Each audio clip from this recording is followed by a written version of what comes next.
আজ বানাবো ডাল পালং, সাথে রসুনের তড়কা দেওয়া। যার বাচ্চারা পালং খায় না তারা এইভাবে ট্রাই করে দেখুন, অবশ্যই বাচ্চারা খাবে। প্রথমে ডালটা সেদ্ধ করে নেব। 1 কাপ ছোলার ডাল 1 ঘন্টা আগে আমি 4 থেকে 5 বার ভালো করে ধুয়ে পরিষ্কার জল দিয়ে ভিজিয়ে রেখেছি। ডালটা ভিজে গেছে। এবার কুকারে দিয়ে একটা সিটি দিয়ে নেব। কুকারে ছোলার ডাল দিয়ে 1.5 কাপ আন্দাজ জল দিয়ে দেব, আর দেব 2টো এলাচ ফেটিয়ে, দালচিনি 1 টুকরো, 2টো লবঙ্গ, 1টা বড় এলাচ, স্বাদ মতো নুন দেব,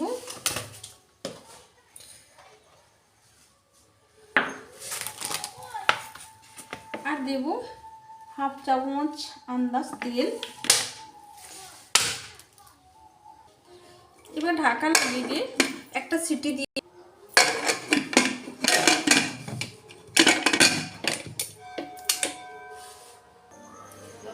এবার ডালটা একটা সিটি দিয়ে নিয়ে,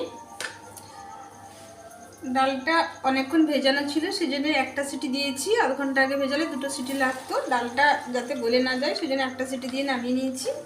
এবার কড়া গরম করে কড়াই তেল দিয়ে দেব। এবার তেল গরম হলে কড়াই গোটা জিরে দিয়ে দেব, আর দেব সামান্য হিং।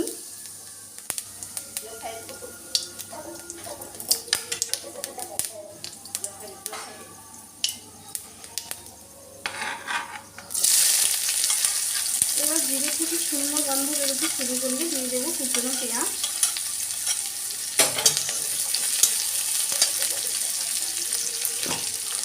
পেঁয়াজটা তাড়াতাড়ি সফট হওয়ার জন্য সামান্য লবণ দিয়ে দেবো। পেঁয়াজটা 4 থেকে 5 মিনিট ভেজে নিয়ে পেঁয়াজটা সফট হলে এর মধ্যে দিয়ে দেবো আদা রসুনের পেস্ট।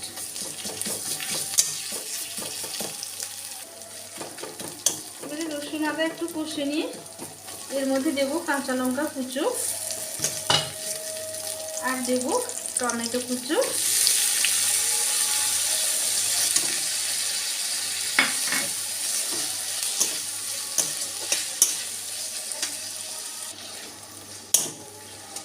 এবার টমেটো কুচো দিয়ে নুন দেব,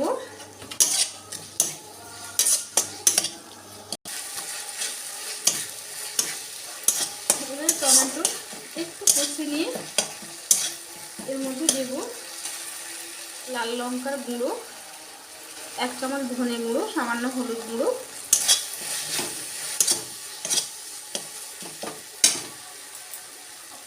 আর দেব 1/2 চামচ বেসন।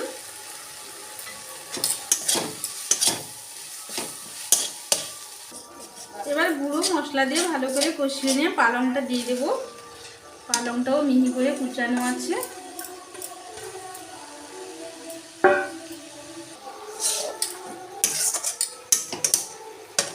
পালংটা ভালো করে মিশিয়ে নিয়ে এবার ঢাকা দেব 2 মিনিট।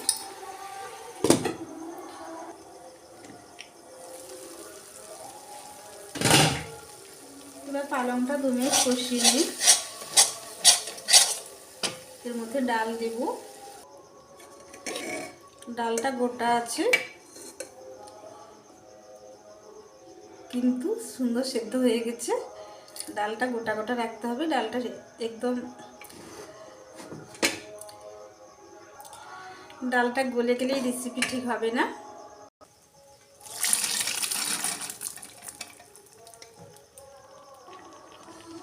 এবার গোটা মশলাটা একটু বেছে দেব।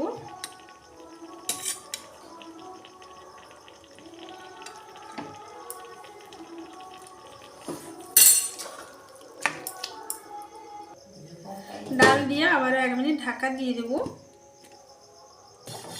1 মিনিট ফুটিয়ে নিয়ে এবার তড়কা দেব।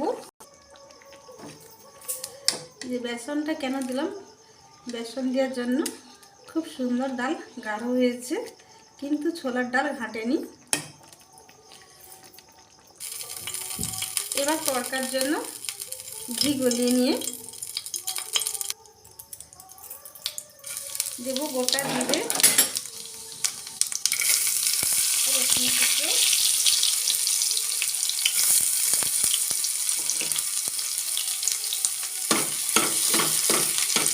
আবার সরু সরু করে কুচো করা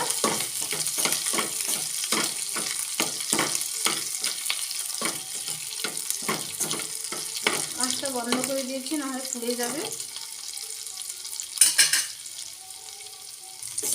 আবারও আঁচ জ্বালিয়ে গরম হলে আঁচ বন্ধ করে দিয়েছি। দেবো দুটো শুকনো লঙ্কা, একটা কাঁচা লঙ্কা চেরা,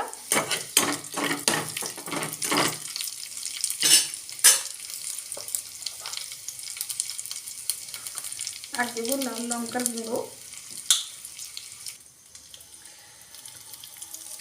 এবার তরকাটা দিয়ে দেবো।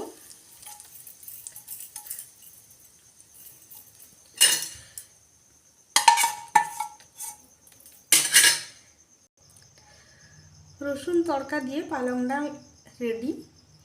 আমি কিভাবে পালং ডাল বানালাম আপনাদের সঙ্গে শেয়ার করলাম। আপনারা অবশ্যই ট্রাই করবেন। এই পালং ডাল ভাত রুটি সব কিছুর সঙ্গে সার্ভ করা যায়। রেসিপিটি ভালো লাগলে কমেন্ট করে জানাবেন। আজ এই পর্যন্ত, আবার দেখা হবে অন্য কোনো দিন অন্য কোনো ভিডিওতে।